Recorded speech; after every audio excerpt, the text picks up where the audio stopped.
Alright, how's everybody doing today?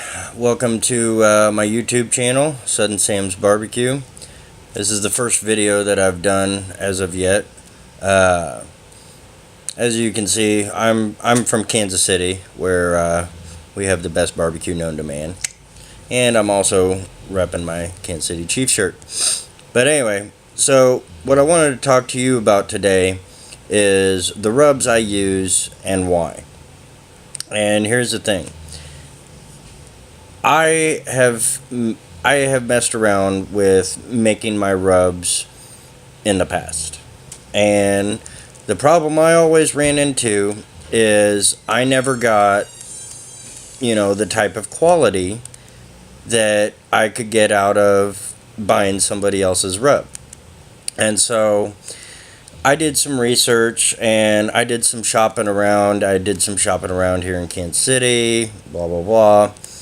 And lo and behold, two guys from Texas, oddly enough, I found them on one of my Facebook groups for barbecue.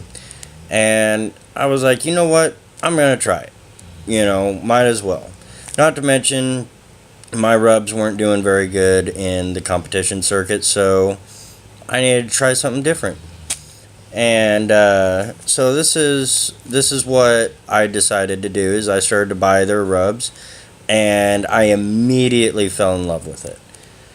And I just got to say that this is some of the best rub for home cooking. It is the best rub for competition cooking. It is by far the best stuff I've ever had, and also it's not insanely priced. I get 4 pounds for $40, and it's just anywhere else that I was looking, you wouldn't get half of that. So here it is. It is called Texas Swine Shine, and they make all sorts of rubs, sauces, glazes. And they just do phenomenal work. And let's start off with their brisket rub. This is one of my favorites. It's not a sweet rub, which, for the longest time living here in Kansas City, we like our barbecue sweet. Well, I thought that in growing up until I tried a different route.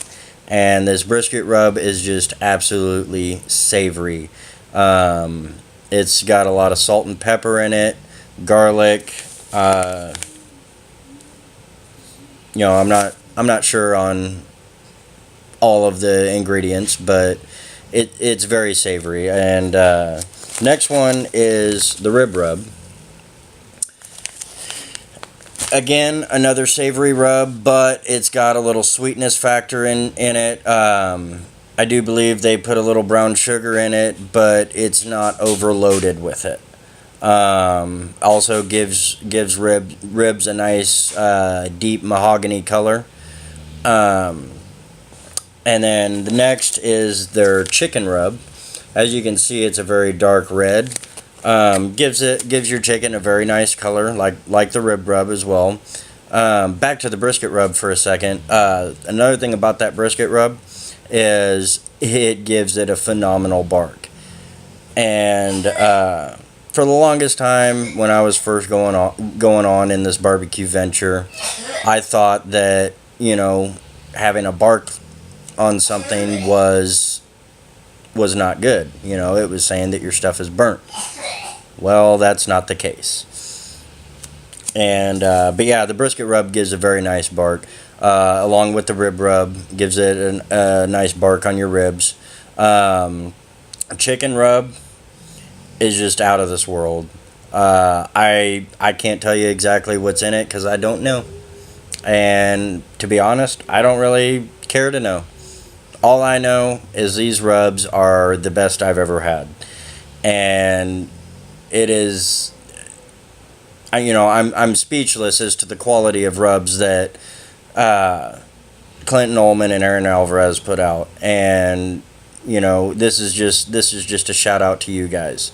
So those are the rubs that I use, and now you know why I use them. So stay tuned for other videos. I will be showing demonstration videos coming up here before too long, to let you guys know what I do and why I do it. I'll be honest with y'all, I don't have any secrets. I'm not one of those guys in barbecue that if you come up to me and ask me, well, why do you do it this way? I'm not going to say, well, I'm not going to tell you. That's not how I am, you know. So be watching for other videos. I'll have demonstration videos coming up here before too long.